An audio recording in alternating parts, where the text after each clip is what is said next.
Welcome back, everyone. Today we're talking about presentations. So something you probably noticed if you had a presentation for a class is that presentations are not just about the content of the slides. Oftentimes the presentation is graded both on the content and the detail in the material, how well you explain it, how knowledgeable you are, as well as your public speaking skills. Most of the time, the rubric has something about your body language, your tempo, how engaging you were to the audience, and all of that kind of stuff. So nailing the public speaking part is important for not only that reason, but a couple of others. Public speaking, and especially presenting, is a skill. It's something that you're going to want to practice. It's something that you're going to prepare for a little bit.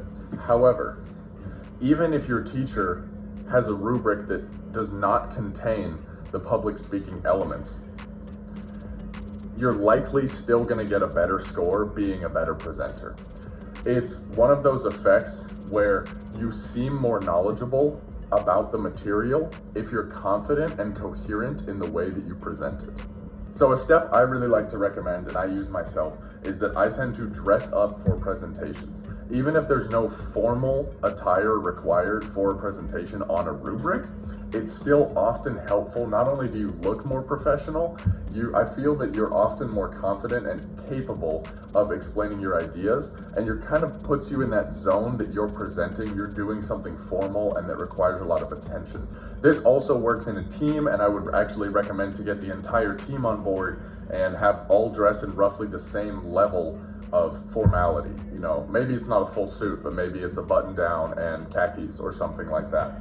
Just having that kind of uniformity and that sort of professionalism look will help your presentation skills and how your presentation comes across, because it shows that you put thought into it and it makes your whole presentation process seem more organized. So that can compensate for a little bit of weaker material on the slides.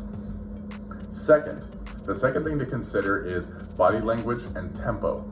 You generally want to be using open body language like that. You want to be engaging. You want to be making eye contact with different people around the room. You want to be looking up. And the thing that's astounding to me is that at the college level, there are still people who think that it's okay to straight read off the slides or read off of note cards. You might have a teacher that lets it slide, but that should unanimously be unacceptable at a collegiate level. If you're giving a formal presentation, you should be prepared enough that you understand your material and that you don't need to read off of a note card or straight off of the slides.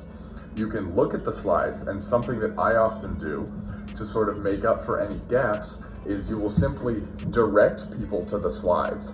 If you have a particular statistic, a particular figure, direct people to it, and you can take a pause there as well. I could say something along the lines of, examine figure 2 here. You can pause for a second, gather your thoughts. They're looking at the figure, trying to figure out what's going on. And you can even just walk them through the figure for a second, clarify what the legend says, clarify what the lines are, that kind of thing. Doing this comes across as very professional. It comes across as if you know your data very well. And it comes across as if you're really trying to help the person understand what's on your slides. For you personally, it can help you to slow things down, and it gives you a reason to look at the slides with them, which can help refresh you about your material. The next thing about presenting is that oftentimes people rely too heavily on the script. When I give presentations, they are almost always unscripted. What I mean by that is you should have prepared, or at least thought through, your few major points. Kind of like how I'm making these videos. I have a couple main points I'm going to hit on, but I don't write a word-for-word script for these. I don't write a word-for-word script for presentations. And the reason is that I've found when you're trying to follow the script so heavily, you have to invest so much time in getting the script just right.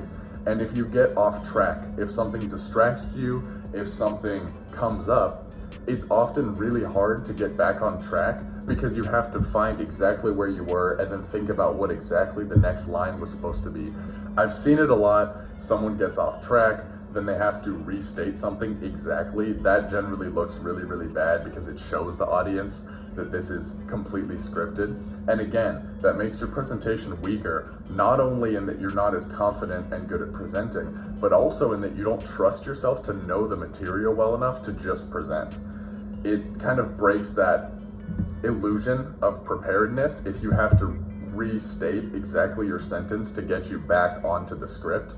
And then I've seen some people who just forget part of the script and then they lock up, completely lock up. They freeze, they pause because they're stuck and so stuck about trying to get the next part of the script. What I would recommend is if you're giving a presentation on something like hyperbaric oxygen therapy, I just wrote a paper on this actually, I would have in my head the 4 main points I'm going to hit on. So if I'm going to talk about the health benefits, I'm going to talk about telomere length, I'm going to talk about oxidative stress, I'm going to talk about skin, and I'm going to talk about insulin sensitivity. Something like that. This can apply to any scenario. I'm just using a hypothetical here.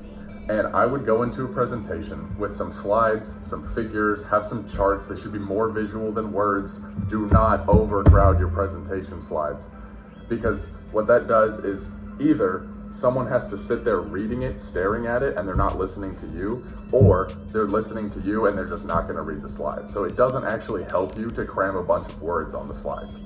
Keep the words minimal, use a lot more visual things. Like I said, it looks a lot more polished to walk someone through a figure than it does to read what should be on the figure as words. So use that to your advantage.